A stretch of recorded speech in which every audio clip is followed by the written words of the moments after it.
Good evening, ladies and gentlemen. Ms.Arundhati Bhattacharya, Chairperson and CEO, Salesforce India and former Chairman of State Bank of India. Mr. Sunil Kant Munjal, Chairman, Hero Enterprise and past President AIMA, ladies and gentlemen.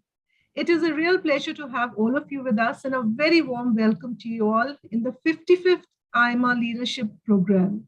Ms. Bhattacharya, it is a privilege to have you with us and many thanks for agreeing to do this session.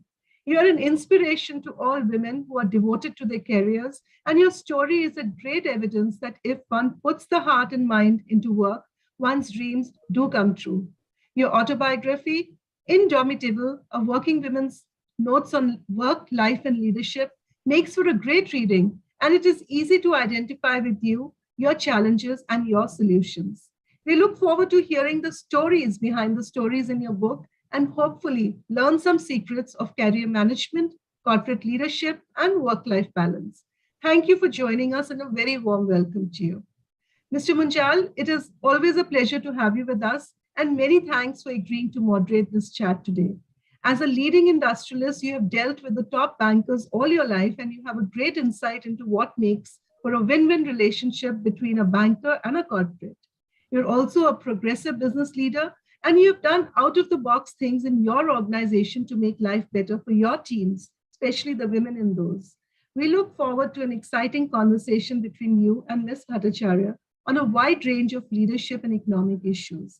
Thank you for joining us and a very warm welcome to you. Ladies and gentlemen, Indomitable is a fascinating book. It offers a candid view of the author's formative influences, personal and professional struggles, important life and leadership lessons. Unlike the run-of-the-mill CEO biographies, this book is intimate and extremely relatable. The author has not shied away from letting the reader into her household and office and is open about both her strengths and her weaknesses. Ms. Bhattacharya has had a stellar career and she continues to break fresh ground for women careerists even after her retirement from SBI. She spent 4 decades with SBI, India's largest bank, and rose from the position of probationary officer to the role of chairman of the mighty bank. She did not forget the challenges that she and her colleagues faced, and once she became the head of SBI, she changed things to make life better for SBI employees. As chairman, she led SBI's digital transformation and its recovery to financial fitness. Now she is the chairperson and CEO for Salesforce India, and she leads US tech majors growth strategy in India and its relationship with Indian customers and users. Celebrated not only for her position, but also for her thought leadership, she has been regularly named among the most powerful women in the world and also among the top global leaders. We are privileged to have an opportunity to talk to her and find out what makes her tick and what can others learn from her experiences and attitude. With these words, it is now my pleasure to hand over the session to Mr. Munjal to take it forward. Over to you, Mr. Munjal. Thank you, Rekha. The first probationary officer joined SBI in 1960. It took 53 years after that for a woman to break the glass ceiling and become chairperson. And incidentally, even after breaking the glass ceiling, she couldn't print chairperson on her visiting card, as this violated an existing banking law, so she was chairman. Her story is a schoolgirl's story, a college girl's story, a young career woman's story, a mother's story, and a powerful leader's story. Here is a journey of overcoming immense odds. She went on to become a banker, even though her first budget as the organizer of a school event ran into a loss. She was a non-native Hindi speaker, yet won a Hindi debate in high school, despite being unable to differentiate between the male and the female gender. I hope you don't mind my saying that, Ms. Bhattacharya.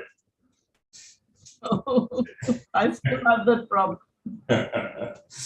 She completed her post-graduation exam while doing a full-time bank job and nearly drowned in a lake while trying to save a batchmate during her training. The reason I'm trying to talk about some of these factors and attributes are to demonstrate what an amazingly well-rounded individual and a leader Ms. Bhattacharya is. She cupboards full of 100-rupee notes without a counting machine. She manually balanced ledgers weighing 6 kilos, and sometimes when some bank branches did not have space, she stacked ledgers together and used it as a table. Once, apparently, she used a fire extinguisher to stamp out a fire in her office as well. So clearly, experience of wide and variety kind. Despite an incredibly difficult work week spread over decades, she managed to put her specially abled child through college. The journey from the dusty roads of Bokaro on the 18th floor of SBI's corporate center at Nariman Point has been delightfully captured in this spirited saga called Indomitable, and so appropriately worded. A working woman's notes on work, life, and leadership. It's truly a delightful book to read, Ms. Bhattacharya. I am delighted to introduce one of India's most versatile and multifaceted women leaders, the former SBI chair and now the CEO of Salesforce, Ms. Arundhati Bhattacharya. Let me start with your early banking years. I believe a night guard once offered you his dinner money to pay for your bus fare home because you had left your purse at home. Do you ever miss the old days of simplicity, of the kind of human relationships which were commonplace at a time when you obviously were more approachable than you can be today? In a way, I do. And, a lot of people have told me, the chairman years, they lack the number of anecdotes that you had, in the earlier part of the book. And the reason for that is exactly what you were talking about. The anecdotes where they come in, you can make out that I was on the field at the front lines. For instance, whether it be demonetization, merger, I would have human interest stories there. In respect of things like CSR, there would be human interest stories because I was really on the front line. However, there are pieces where I wasn't on the front line, and therefore there the anecdotes are far less. So the connection with the front line, with the grassroots, as you grow higher in the system, it does sort of, fall apart, or rather you don't get an opportunity for the same. And that does take away from what you are actually gaining from a situation. And I shouldn't say this, but yes, I do miss it. I miss it in the sense that, I like to meet people, I like to talk to people, I like to actually acquire knowledge from people. And as you grow higher and higher in the system, you meet less and less people who will be very open about things, who will talk to you in a very simple manner, who will tell you their daily struggles. And yes, to that extent, I think, I do miss that. And I'm trying that, at least in the current organization, which is flatter in structure, I'm trying to change that around, especially trying to understand the youngsters.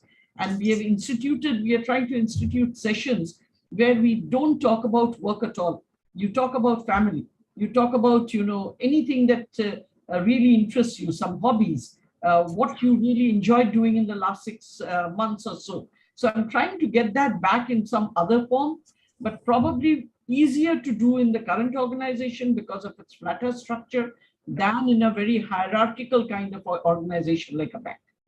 I want to go back to another interesting aspect, since you are now in the technology business. I understand when you joined, within the first 3 weeks, you developed a pawn in your finger because you had to make all those entries in triplicates and to make sure that every copy was actually getting the impression. The third carbon copy was also coming out clear. Today, SBI is now reasonably advanced in terms of technology and computerization, and you had a big hand to play in that when you were leading from the front. How difficult was the transformation from everything being manual or mostly manual to trying to convert this into a digital organization? Because I do believe that the early stage when you set up computers, many of people were using them to play games on that, right? How did you actually make successful transformation? So, it really wasn't easy. Because the main issue, I think, when you go for transformation is getting people's perception right as to what the expectations are of yourself and what their expectations should be from the transformation.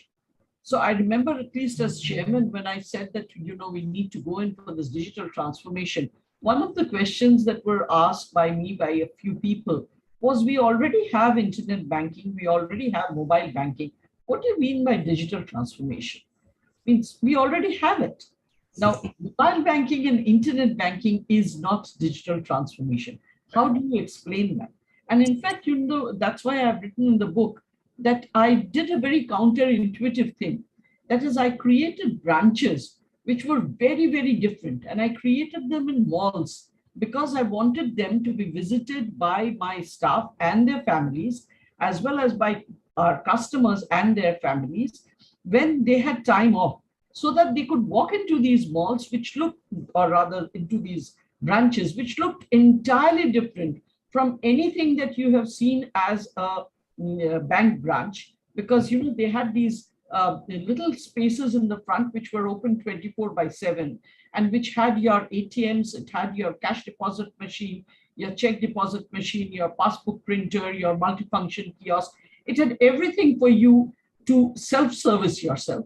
And then as you go in, you had this branch where you had extremely casually, but smart casually dressed people who would guide you as to how you could do a lot of things just by, touch screens, by smart tables, by getting into cubicles and talking to experts over the screen. So it was an entirely different experience that I was trying to give to people. Not only, as I said, to my customers, but also to my employees, to show them that digital is a separate world altogether. It's nothing like what you have experienced today. It's entirely different. And believe me, I feel that, as people went and saw these branches and saw the kind of, visualized the kind of world that, we were thinking about, they became more and more convinced that, yes, there was a journey to be undertaken, that things had to change, processes had to change. I'll give you a very simple example. For instance, even today, you would, if you're still using a checkbook, and once in a while you need to do that for heavy payments, you would actually requisition a checkbook once it's getting finished. There is a format towards the end, about 3 or 4 check leaves before it finishes, which you're required to sign, fill up, and send to the bank branch. And the bank branch will give it to you. Of course, you can also do it on the internet banking. But if you are using that manual system, instead of all of that, in a digital system, if you've had an account with the bank for a few years, the bank would know your pattern of check usage. And without you requisitioning for it, given your pattern of usage, they will send it to you of their own volition. You will not need to do anything. Nobody needs to do anything. Productivity, efficiency goes up, customer delight goes up, everything goes up, right? So that's the change of process that, I wanted to showcase to them. The digital doesn't mean just a lift and shift and putting everything on a platform. It actually means that you change the way you do things. I think that's a very important point you make, because very often a lot of people understand computerization is only automating your current existing process. Whereas the biggest advantage you get is of much higher productivity, efficiency, lower wastage, better customer interface. All of that is where the big benefit actually lies. And more companies, of course, are realizing it. But to go back to my earlier point, by the way, in our company, in Hero Cycles, I was responsible when we did the first computerization. And we actually put computers, and not only allowed, we encourage people to use them for playing games. Yep. Just to take the fear away, because in those days, there was a massive fear of these machines, that these machines will come and take away people's jobs. Absolutely. Take away my job. So that was a big, it was important to let people get familiar and see these were not monsters. So let me take on another aspect that you mentioned in your book about the dealings that you had with the unions. And the unions, in many cases, were also militant trade unions. What did that teach you about people's behavior? What is it that used to tick them off? And how did you actually end up dealing with them? Because you did get so much done.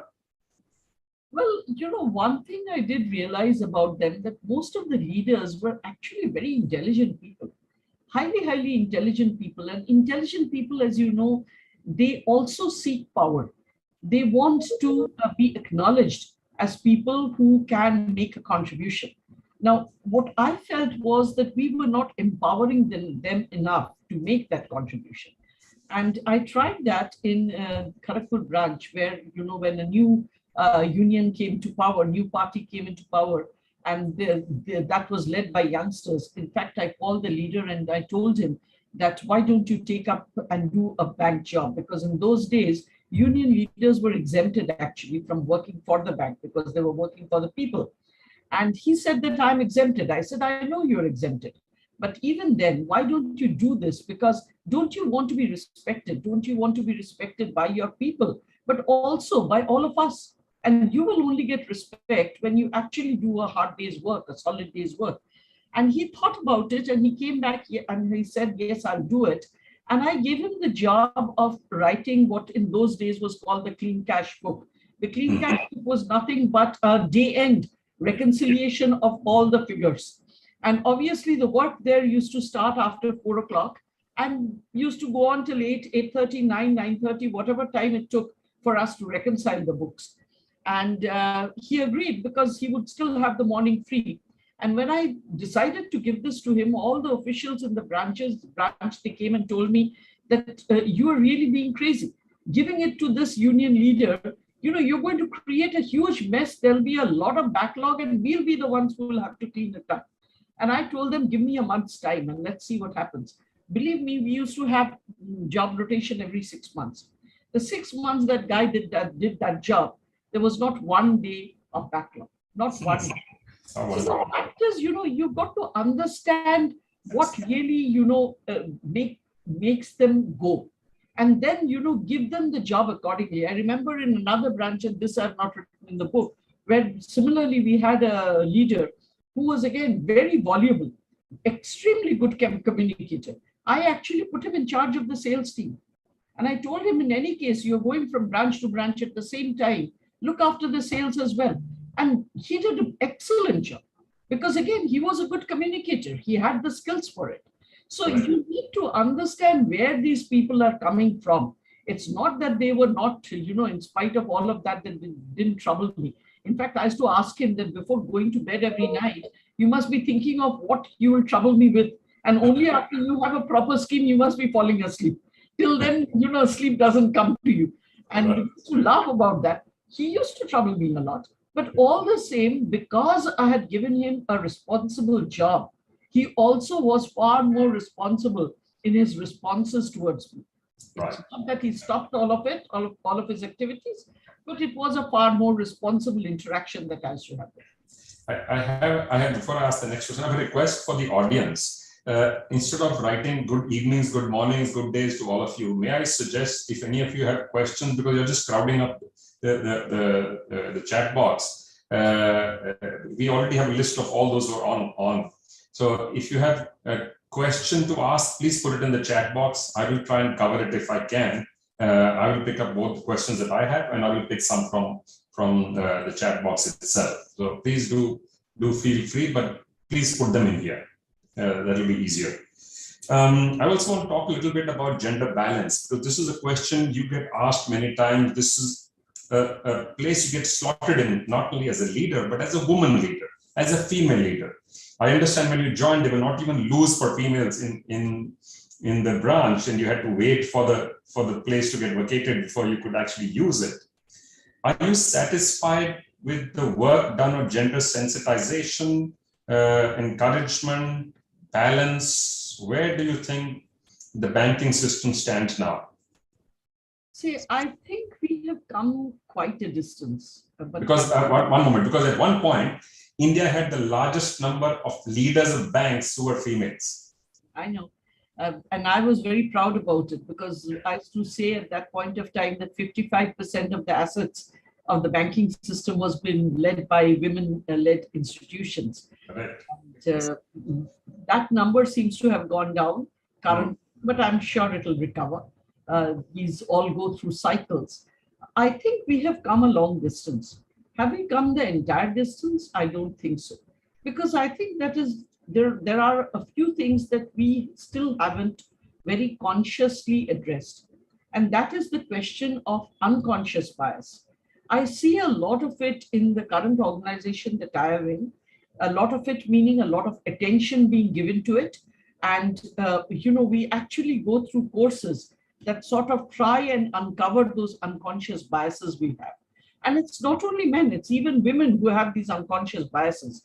But the fact that we have them is not something that is openly acknowledged by most of our legacy, industries. And that is something that I would like to see addressed, because it's 100% true that the leakage that happens between the time that you take in people and the time when you get to top management. For instance, in the banks, we have about 33% of entrants who are women.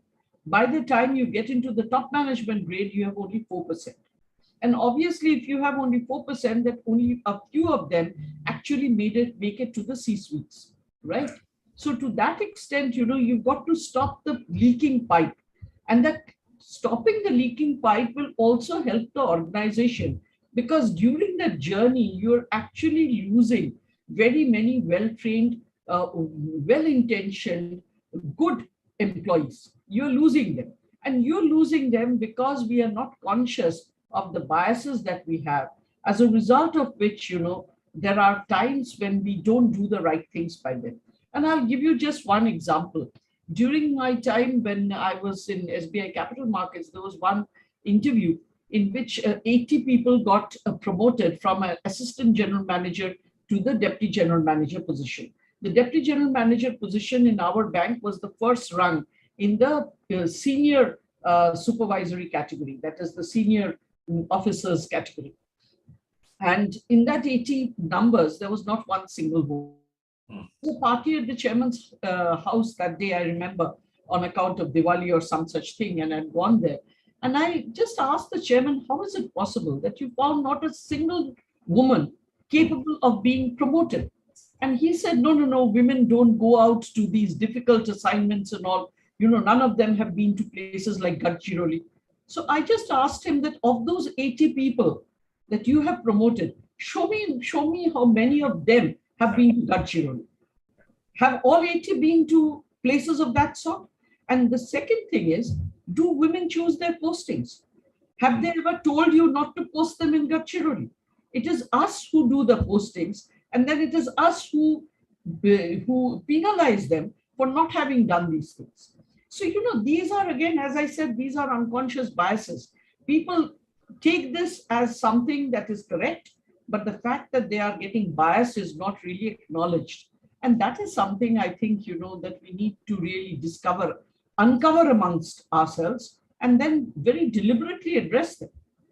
So let me take up that issue you talked about, difficult assignments, rural assignments. I believe you had some fascinating experiences in the rural areas, including visiting a branch which, instead of ceiling fan, had a pankha where somebody was pulling the pankha, as in olden times. And you also saw a branch where the door was closed, not for people, but to keep the prowling bears away. So what is it that you learned about problem solving from experience and exposure of the rural areas as different from what you would have if you were working only in the bigger cities? So, if you don't really go into rural India, it's very difficult to understand India. It is true that, the heart of India still beats in its rural areas. Mm-hmm. Because that's where the maximum people are. It also, does reassure me that the kind of poverty that I used to see in the rural areas in those early days, 40 years back, and the kind of standard of living I see in these days is vastly different. For instance, even if you look at the houses, there are states where there are no houses with thatched roofs anymore. There are mostly pakka houses. They may still have tin roofs. They may not be pakka roofs, but at least, the walls are pakka. And they are not mud houses that they used to live in earlier. Earlier, for instance, if you would go there, you would not find most of the food items that you could expect in the street foods of the cities. Today, for instance, Maggi instant soups or instant noodles are equally available in the rural areas. Yes, they may come in smaller packages, but they are available. It's not as though they are not. Similarly, even if you look for that matter, I had gone to one of these schools that is being looked after by one of the CSR wings of a company that I'm on the board of. And I was pleasantly surprised. They've been working in that area for about 4 years, that when they came for a gathering for me, every single child and woman, and it was winter, had socks on their feet. Something that would have been unimaginable a few years back. So I think, unless and until you actually go into these areas, you will not understand the difficulties that the rural people face. You will not understand the requirements that is important for India to have. And again, I will tell you the reason for that also. And this is also a story that I've told many times. When we were studying civics in school, there was this one teacher who was extremely interesting. And she was talking about, how it is important to ensure that society as a whole improves. These were very early days, mind you. The terms inclusion, exclusion were not used at all. And we were not very able to understand. And she was saying, that the social fabric tears otherwise. Now, that's a lovely imagery, but how do you really relate to it? What is social fabric? We were, after all, school children. So she said, okay, tomorrow we do an experiment. So to next day, she bought a thin piece of gauze, okay? And she had 4 of us hold it down on 4 corners. And she had another guy come in with a sharpened piece. I don't remember whether it was a pencil or just a piece of wood. And she said, push it up from the center. So he kept pushing it up and it went like a tent. And she said, keep pushing, keep pushing. And as he kept pushing, the fabric actually tore. The cloth actually tore. And she said, that's what happens when some people go up to a very great extent and the rest of the people remain down there, the social fabric tears. Now, that's an imagery that's difficult to get out of your mind. And that's something you don't really understand until you go into these rural areas and understand why there is so much of, exclusion and what should I say, what dangers such exclusion poses for a country of our size. Yeah, that's very well said. So I'm going to take on some of the questions from the audience as well. So Rajiv Goswami has put a question asking you, has there been an attitude change in the SBI workforce over the years? As we often find in some of the branches, there is still a tendency to shirk responsibility and by citing rules, etc., and we end up going from officer to officer to get our problems resolved. So, this is something, as I said, even in the book, I have told you that, my cousin said that I'll consider you a success only if customer service improves. And by his measure, I really am not a success, okay? I agree that chairman after chairman after chairman have tried to improve customer service. The problem is, after all, at the end of the day, the service is being given by human beings. And it's very difficult to get a cookie cutter response from human beings because each one comes with their own baggage. Somebody may be having a sick child at home. Somebody could have had a very bad commute. Somebody may have had a fight with the neighbor. Somebody else may have had certain other disappointments. And, even though we may tell them how they should behave and the way they should take care of people, not everybody is the same and not everybody responds in the same manner. On the other hand, I also know of people, for instance, I got a letter of appreciation, I remember, for one of the ladies in one of our Mumbai branches. And this gentleman said that, this lady was, literally whirling around giving service, but she was looking so, distraught while doing all of this. And she's an excellent, customer service representative, that I stopped her and asked her that, is there something very wrong with you? And she said, well, now that you're asking, I'll tell you that my mother expired in the morning today. And he was aghast and he said, then what are you doing in the branch? Why are you not at home? And she said, no, but I'm actually standing in for the branch manager. And if I take off as well, it's going to be difficult for the branch to manage. And this is the beginning of the month. So I had to come and I've come in. So I've known people of that sort. And I've known people of the sort that is being described by you. There are all kinds of people. Now, the reason why I thought digitization was so important is precisely this, because there is no cookie cutter way of getting human beings to act. So I want to go to another aspect of digitization. While you're at it, let me just open one more question so you can cover both things together. Yeah. I understand in your early days, some probationary clerk tried to copy your signature. And of course, that was a different world then. And now we are in the world of digital signatures and cryptocurrencies and digital currencies. Do you have a view on digital currency? See, one thing we must understand, Mr. Munjal, and that is, change is inevitable. We cannot stop change. However, is the world ready for digital currency today? I don't think so. I think it will happen. It will happen as we get more comfortable with the security features of the currency. Also, we have to understand that currency cannot really be something like a commodity, which can have a value of, say, 10 times today and 10 times less tomorrow. It has to have certain stability. It can't be a sort of, it just can't go up and down depending upon demand and supply. And also, as I said, whether we have enough of literacy levels to understand what this all means. So I think we will go through a period of change. But, just as we used to, at one point of time, have cowries and shells, and then we, migrated to metal, and then we migrated to paper, and now we are thinking of digital. I think its time will also come. Whether the time is today is the question. I feel no, the time is not today. There is still a distance to cover before we become comfortable with this idea of a digital currency. But as I said, change is inevitable. I don't see paper currencies lasting forever and forever. That is going to change. Now, how quickly we can make that change happen, that's an open question. First, of course, paper itself has switched to polyester film in some countries, many countries actually, country after country. And then gradually the early stages of experimentation with digital currencies are already on. I believe your husband once advised you, imagine how truly bad it can get and then accept it. Can you give us some example of where acceptance of a bad situation worked for you? Well, one thing is that very often you imagine things which will never happen to you. And you start, because of this imagination, you live in a future and that makes your present very fearful. Okay.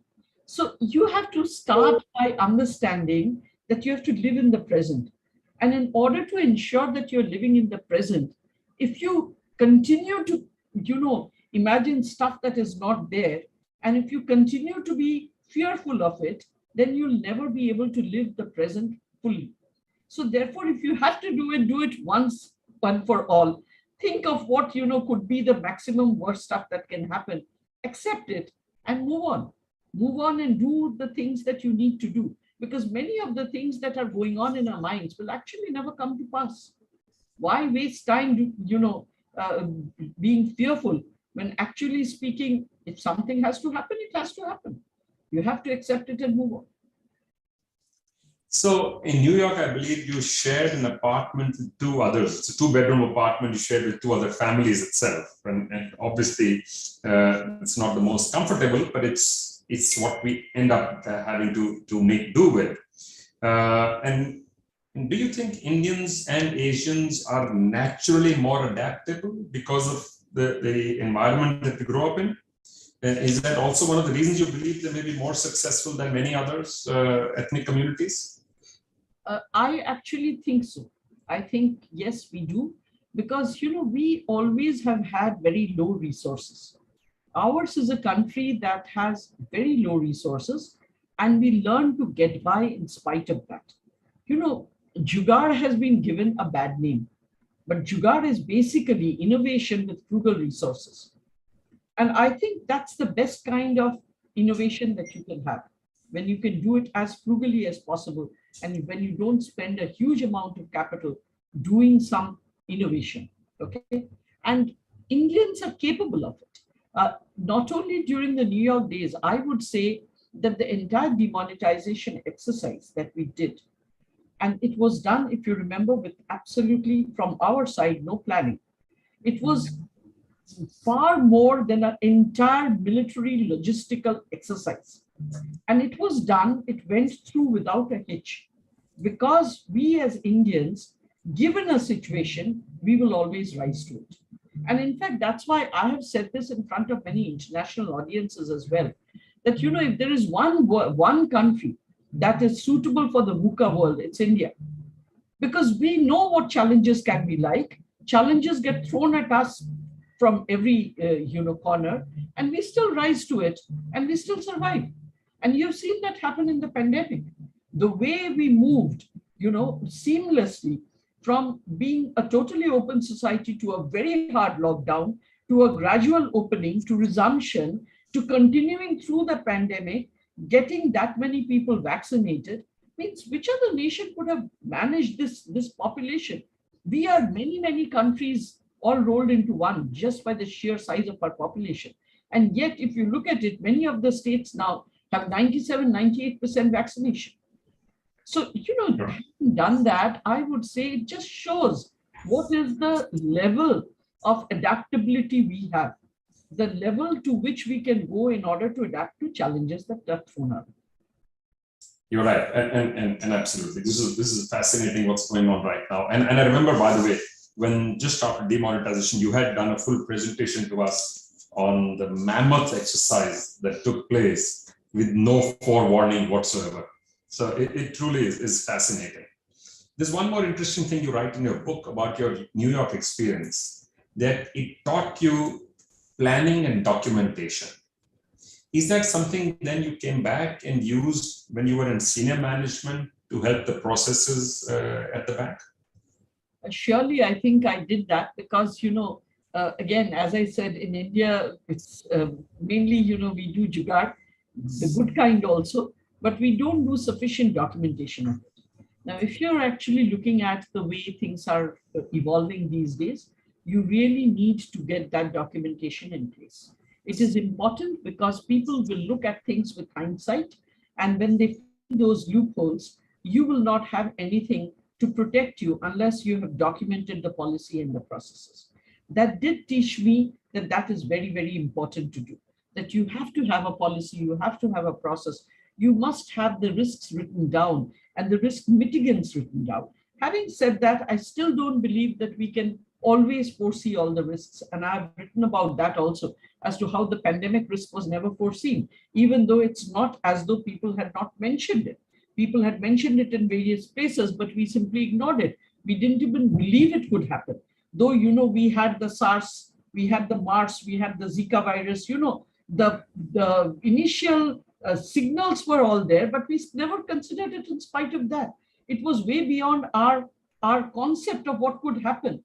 But the fact remains, in spite of that, making an honest effort to get all the risks, monitor them, find out ways of mitigating them, surely makes whatever you're doing far more sustainable.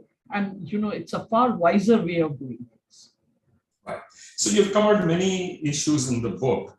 Tell us, what is the most challenging professional issue that you have faced in your career?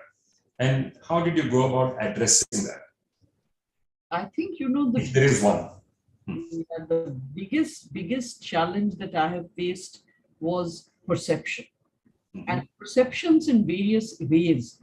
Let me talk about the perception of SBI itself. When I went in, the perception of State Bank of India is that it's your papa's bank or your grandpa's bank.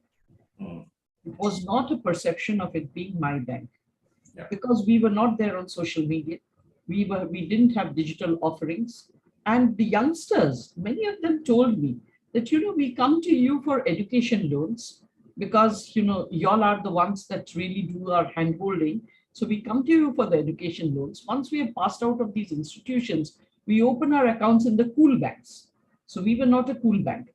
But then I also found that in their 40s, many of them would come back to us because they were taking housing loans. They had become far more risk averse, and they wanted the best rates, and they wanted to ensure that whatever was being given to them was absolutely, upfront. There were no hidden charges, no nothing that, they were missing out, no fine prints. So I realized that we were missing out on a very large portion of a person's, journey. and that we needed to recreate our image and become a cool bank again. Okay. And changing that perception, by the way, is not easy. And I'm not even sure that I could change it very, very materially. I did change it in the sense that, when I did an assessment of what is the average age of our customers, it had come down appreciably from where I got it. But did it really mean that I had conquered that perception? Maybe not, because you still have, from your audience questions about the service that is being given by our people. So I don't think that we changed the perception entirely, but did we change it to a great extent? I think yes.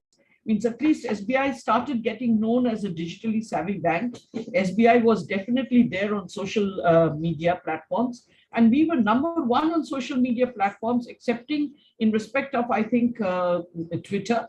We were number one on every other platform. In fact, in Facebook, we were the number one bank, globally. Of course, one of the reasons could be is because our northern neighbor doesn't use Facebook.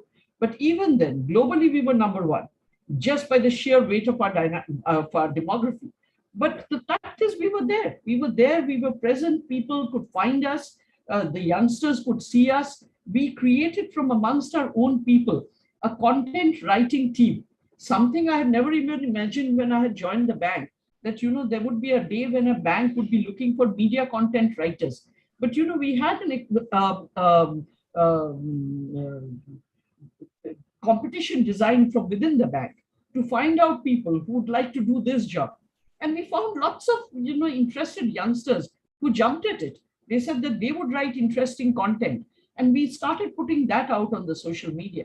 It did create a buzz. It did change our perception. And I think that's the toughest job that anybody can do, to change people. System continues the same practices as it had decades or even over a century ago. We are on the margin now starting to see the emergence of technology change some of the concept, the very concept. So if you were to look far into the future, do you see an alternative to the current banking system itself? See, the current banking system, the way it is today, is very unlikely to survive beyond another 10 to 15 years.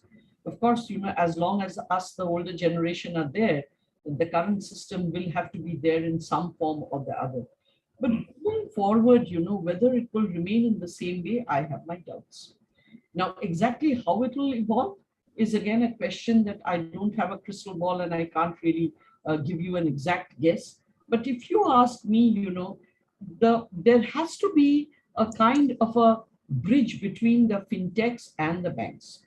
So the banks, they have the trust and loyalty, maybe not so much the loyalty, but definitely the trust. And the fintechs have the solutions. So what the customers don't want are the pain points of banking. What the fintechs have are the solutions for those pain points. What the banks have, however, is the trust that they are there. And I continue to believe that there are two aspects in a human being's life where a human touch will always be required. One is health and the other is wealth. These are two areas which I don't believe can do without human touch, because somewhere or the other, we need to connect, we need to be reassured at times. We need comfort of being with people. Yes. Exactly. It cannot all be done by machines. It cannot all be done by people by not seeing another human being. You've seen, patients who have been sort of groaning and moaning.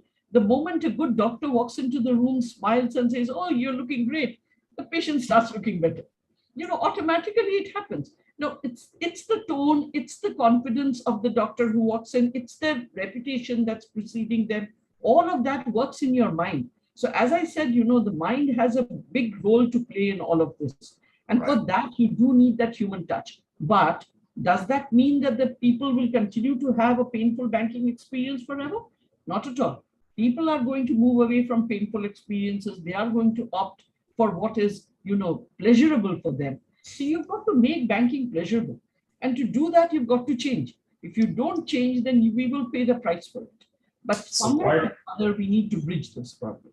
Right. So while on the challenges and crisis.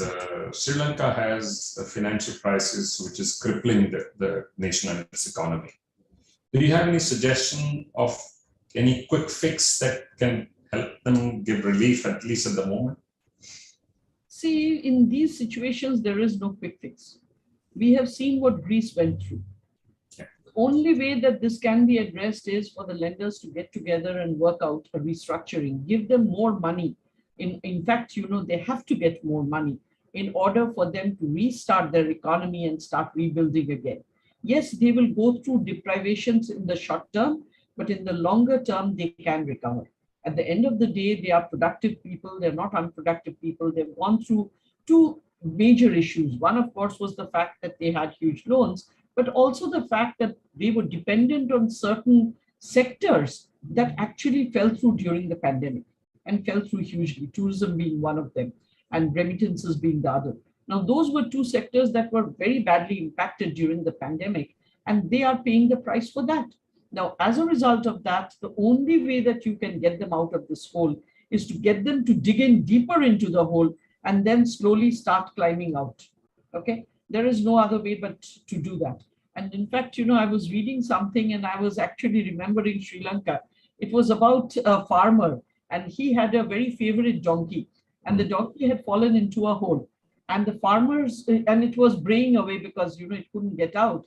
And the farmer was feeling terrible about it. They tried very hard, to get it out and they couldn't. And then ultimately he decided he couldn't just take the, braying of the donkey anymore. And he said, just bury it, just put soil into the hole and just bury it. Now, what happened as the workers started putting soil into the hole, the donkey simply shrugged off the soil and climbed on top of it. And as the hole started getting filled up, the donkey actually climbed out. Okay. So basically, while this is a very simplistic example, but that's what we need to do. There is no other way out of this. There is absolutely no other way out of this, but to give them that leeway in which, they can start functioning again, get back on track, and then start repaying whatever they have taken. Right. And while setting up SBI custodial service, you mentioned about this in your book as well. You entered into 3 joint ventures with different MNCs. Yes. You wrote that this was like functioning as a startup.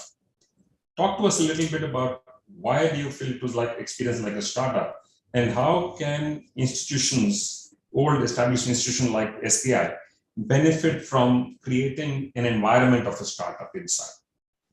So basically, when I was creating these organizations, and it was during my time that SBI General Insurance came into being, the Macquarie Private Equity Funds came into being, the SBI Custodial Services came into being. Pension fund had already been established, but it was functionalized or operationalized during my time. So the thing is, at that point of time, you really have to have a startup mentality, in the sense you have to first understand whether this is a business that you should do. Okay, so you have to really study the market, study the opportunities, and then take a considered view as to whether this is an area that I'm going to venture into. Now, once you have taken a decision as to whether you'll venture into it or not, then you have to take a decision. How do you do it? Do you do it from within the bank? Do you do it from outside the bank? Do you do it on your own? Do you get a JV partner? So you have to consider the many pros and cons of the very various ways in which you can do this job. Now, once you have decided on that, thereafter comes the fact that you have to write the policies, you have to write the processes, you have to get the products, you have to write the business plan for that particular unit, you have to assess the amount of capital you'll get, you have to convince people that this capital is worth putting in because of the returns that this capital will give. You have to actually then work out what the returns will be like and what the business plan will be like, when will you break even, what could be the downside and the upside. There would have to be ranges beyond that.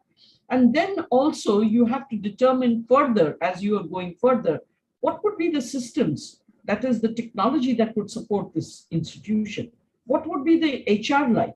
What kind of HR would you bring in? And let me tell you, HR was a major challenge in some of these organizations, because we had deputies from SBI that were being paid SBI salaries.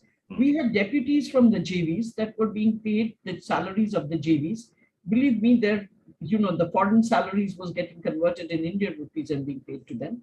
And there were market recruits who were being paid at Indian market rates. So there were three kinds of people doing the same kind of job, being remunerated separately, and you had to still bring all of them together and not have people look at their compensations and still operate.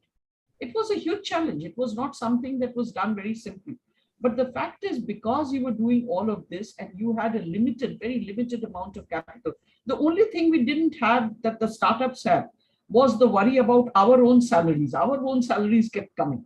So SBI took care of that much. So there, I don't think I really faced the challenge that a startup faces. I didn't have to fund myself. But beyond our own salaries, everything else, you had to justify, you had to fight for it, and you had to struggle in order to get there. So we're running out of time, but we have many questions that have been asked. Let me try and club a couple of them together for you to answer the last one there. One is, it's saying Russia is selling oil to India at a very low cost, but the US is threatening India. Inflation and commodity prices are soaring. What can be the resolution? This is one. And second is about how you manage to coach people in SBI in the leadership layers. Do you believe that the grooming of the talent helped develop the leadership pyramid? Okay. So, in respect of the first question, that's a very politically loaded question at this point of time. And frankly speaking, if you ask me as a person, I'm against all wars. Because I believe a war actually penalizes the weakest in the society. And the weak are normally the old, the young, and the women. And I am solidly against it, against any kind of war anywhere in the world. Okay. And frankly, from our company side, the current company side, we are doing whatever we can towards alleviating the humanitarian crisis. We are doing whatever we can, but we are not really in that part of the world.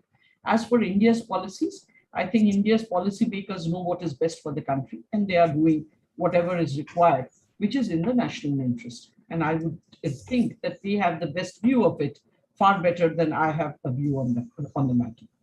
And in respect of the second thing about coaching, the one thing I think that the public sector can do is actually have far better coaching programs. In our times, we did not have this kind of formal coaching programs. Whatever we could get was done far more informally. And it was something that we extracted out of people because, there were no formal programs for this. So I would say that whether, I could groom my people better, I can't take credit for all of that. But I think what I did try to do is I did try to bring in a more objective performance management system. I did try to ensure that, a succession planning exercise was fully in place, that for every GM, we had 5 DGMs who could come up to the GM's position. For every CGM, we had 3 GMs who could come to that position. And similarly upwards, that we did create a solid succession planning program. And the fact is that, we did try to tell people that human resources matter. It's not a question of 1.5 minutes of filling up the confidential report at the end of the year where you give everybody 100 and get away with it. You are a services organization. Your basic resources, the way you run, your success depends on your people. And if you're not spending enough time with your people, you're not doing the right thing.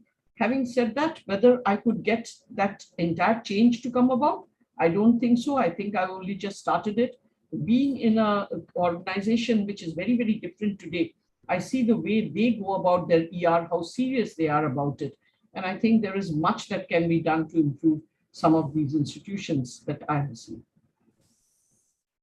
So, Ms. Bhattacharya, you in your diminutive frame, you are a giant of a leader.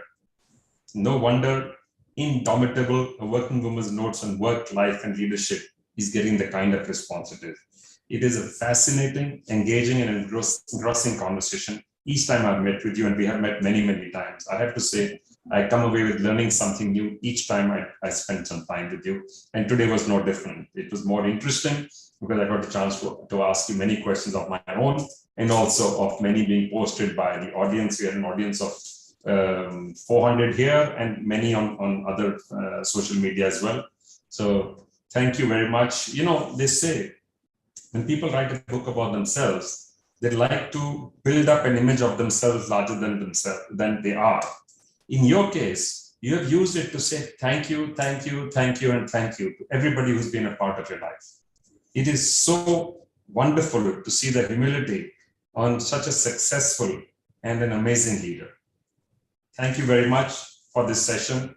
I truly enjoyed it. I hope the audience has. I would recommend that this book is highly readable. As many people as possible should read it.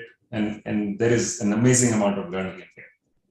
Thank you so much. In fact, in my mind, I was thinking Mr. Munjal is going to interview me. It's going to be a very tough one because you are. I have enjoyed my conversation with you. Thank you very much. And again, believe me, when I have thanked anybody, it's a true thanks. I do not believe that anybody can really achieve anything without a lot of people, you know, around them, helping them along. And, you know, it's right that I acknowledge them. In fact, I feel bad that I may have left out many people, but that's my fault, not theirs. And I do believe that gratitude is what makes us, you know, actually get ahead in life, because it's good to be able to, you know, tell people that they have helped. And the more you do that, actually, the more help you get. You know, it's also maybe selfish in a way, but then that's what I have found. You know, the more I acknowledge it, the more it seems, you know, it comes my way. So thank you ever so much for. That is a magical quality of a leader. I have to apologize to the many who have asked questions and raised their hands who didn't get a chance, but we could only do so much. And a big thank you to Rekha and to AIMA for setting up the session as well. Thank you. Take care. Bye-bye. Bye-bye.